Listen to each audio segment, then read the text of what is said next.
Okay, so Grant Morrison has published his first novel. This is not his first prose book, and he's been writing comics and other things for decades now.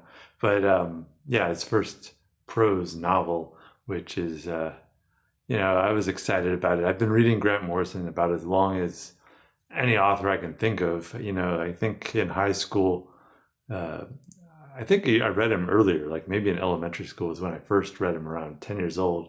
I remember I read one of his Batman stories, Gothic, and then, but it wasn't really until around 15 or so I read The Invisibles, and that really, that just really blew me away. And so I think along with maybe Robert Heinlein and Alan Moore in high school, they were probably the authors that influenced me the most, or that I at least read the most. And I actually met Grant Morrison in 2006 after WonderCon at James Symes comic book store, Isotope Comics in San Francisco. And I have a blurry-ish photo here you can see. But the point is, I've been reading a lot of his, I've been reading him forever, and I know his work and style.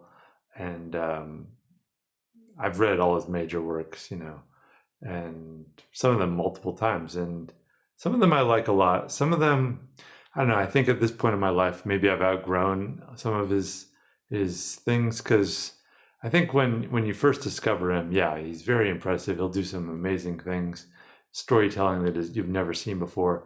But after every time you try and reinvent yourself, you can only do it so effectively. And I think at this point, I feel like I know his tricks and his psychology, so that with this novel, Luda, there were a few. I'm going to avoid spoilers, just so you know, but there were some twists and yeah, some plot twists that went into it, and I feel like I could see two of those major plot twists coming pretty far away, and I was, yeah. So, anyways, what is Luda? Without again giving up too much information, but it's uh, it's a memoir, I guess, of this. Um, I have trouble with the pronouns involved with this, but it's a drag queen, so I guess she, but born a man, and kind of documents her. We get, it's a memoir that looks back on earlier parts of her life, but it does mainly focus on this point in her life when uh, she's about the same age as Grant Morrison, and I think that's not a coincidence because I think there's a lot of autobiographical, or at least semi-autobiographical elements that go into this. However, there are these every now and then you get these little nudges that remind you that this is not exactly our universe and this is not exactly Grant Morrison. For example, the story takes place in a city in Scotland called Gasglow. So not Glasgow, which the first time I read it, I thought it was a typo, but it's Gasglow. And then there's other things like there are taxis that are driverless taxis. There's like instead of Hello Kitty, there's Goodbye Kitty, things like that. Just little reminders that maybe this isn't, Grant Morrison. This isn't our universe. This isn't the immediate present. It could be like a few years in the future or something like that. But it's just a slightly off kilter version of our universe. And the narrator is she's in not a comic book writer or anything like that. She's works in the theater district as it's called pantomime. I don't know if this is actually a functioning style of theater nowadays, but it sounds like vaudeville, that style of um, even vaudeville. I don't have any direct experience with, but I kind of know the format and how it was a little more looser than regular theater. Like things could be slightly improvised and changed from night to night, but it was basically this similar format of people relentlessly doing shows constantly and being in that moment with the theater. So that's the atmosphere and the setting of this in Scotland. And there's this sense of dread over the whole story because there's this new character that emerges on the theater scene, a younger, almost like a younger version of the narrator, Lucy. And there's this kind of antagonizing, but also style between them, the older woman and the younger woman. They're both, in drag. and they're both have similar names, Lucy and Luda. But I'm not going to go into again. I don't want to reveal any details about what's going on, but it's kind of like a love-hate relationship, and there's a lot of it's described as like an apprenticeship and into the theater and things like that, but also into magic, and it's referred to as the glamour. And this is something you see in a lot of Morrison's work, talking about magic. Uh, Both he and Alan Moore have described themselves as magicians, and I could probably do another video entirely just on the parallels, yet also the kind of flip coin style of both Morrison and Moore, and how their works and styles and lives have kind of mirrored each other in strange ways. But that's not what this video is about. So anyways, there's a lot of magic in it. The style of the writing is very thick. It's very and he's written mainly comics all of his life. He has written other prose books, Super Gods, which is a nonfiction prose book about superheroes and so on, and it was a bestseller. But the only other fiction prose book, I actually had a copy of this at one point. In the 90s, I believe, he published a collection of short stories and plays called Lovely Biscuits. And I ordered it from, at the time, I think I had to send a money order or something, whatever. The 90s were ridiculous. But anyways, I had it and I received it. It was like $20 and it was good. It was a nice collection, not the best typesetting, but it had a cool cover. It looked like a great book and some cool stories, some cool plays. Certainly worth a read, but the problem is it's extremely impossibly out of print. You're not going to find a copy, I guarantee you. I sold my copy when I moved to South Korea a long time ago, and I sold it for like $160 on eBay. So it had gone up quite a bit, and now you can't even find a copy. So I would love to see that back into print, maybe add a few I know he's done a few other pieces that are not in that. So maybe a newer, revised, expanded edition of Lovely Biscuits. That would be lovely. So anyways, the point is he has written a fair amount of prose. In his Batman storyline, there was I think in the backstory of there was like a Joker story or something. So he's written plenty of prose, and his style tends to be very thick. He likes to use. I haven't read enough J.G. Ballard, but I've heard it compared to that. There's also the influence of H.P. Lovecraft, certainly that kind of thickness and almost gaudiness of Baroque, just really treacly with words, and just sometimes it goes over the top. And I think as a comic book writer, you don't have to write the things the same way. You're not writing descriptions. I mean, I'm sure he writes descriptions for the artist, but he's not including that in the story. And same with the actions. The actions aren't described so much in comics as they're shown. So moving to prose, I feel like that's kind of like a clunky aspect of a lot of this book, is how he describes the narration. The dialogue is usually pretty good. I mean, sometimes it's witty, but sometimes it thinks it's witty, and it's just kind of, I don't know. But so the style was moving, like describing actions could sometimes get a bit clunky. And at some point, I think I had the ebook version, but I think it was like 500 pages, and it probably could have been stripped down to a lot shorter.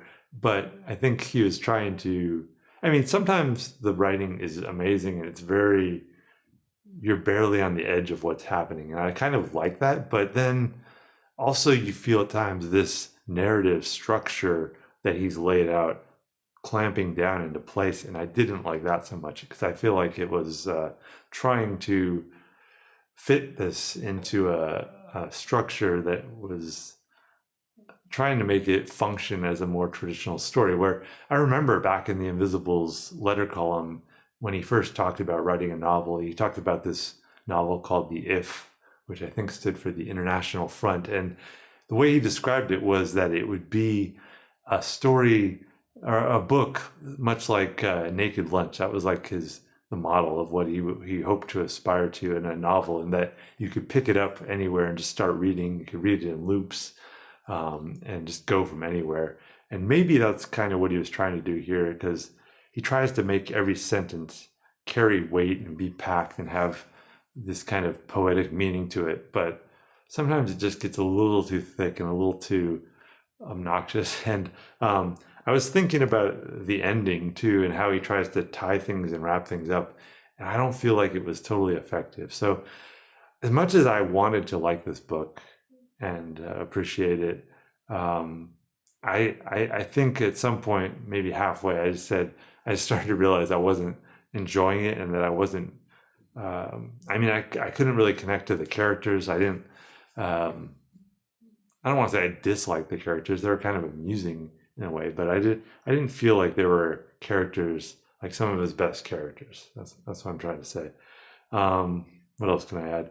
I also to remember in the Invisibles letter column, he would talk about he mentioned Mark Lehner.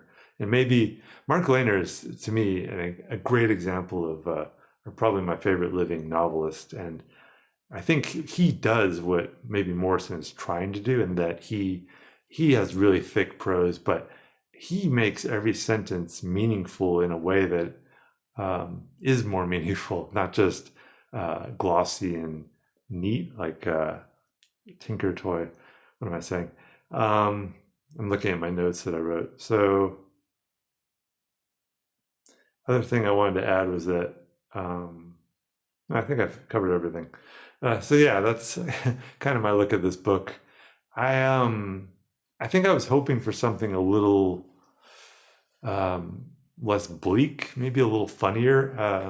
I don't know why, but I mean, Morrison has kind of been known since at least the 80s with Arkham Asylum and Doom Patrol and other things as kind of a gothy, dark figure who also injects humor. But I feel like this just becomes a little relentlessly dark in a way that is just not functional as a novel. It just kind of collapses in on itself. And it's tricky to say what is autobiographical in this. And I know there are autobiographical elements, but I think maybe as by labeling it fiction, he's able to leave that open and say, like, if somebody says, "Oh, this is you, right, Grant?" But no, this is just part of the fiction.